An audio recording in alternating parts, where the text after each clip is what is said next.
Hola amigos de YouTube, en este video les enseñaré a cómo poner WinMetro, que es el menú de Windows 8 en la herramienta del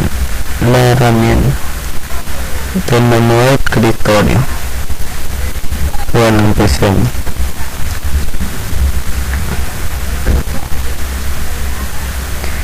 Tiene que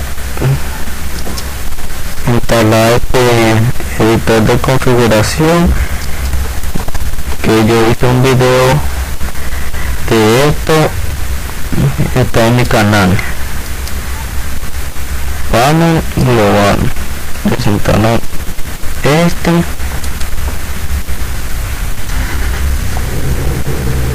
y lo pone. Añadir panel, se va donde lo tenga. Aquí se va donde lo tengan, en otro,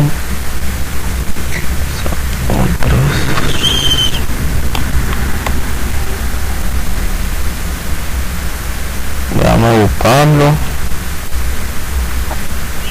Aquí está WinMetro, manual, y aquí está considerar. Si lo quieres mover, muévelo para donde tú quieras. Acá puedes poner de primero si tú quieres, y cuando lo vayas a abrir, aquí sale. Bueno, esto fue todo, amigos. Suscríbanse, comenten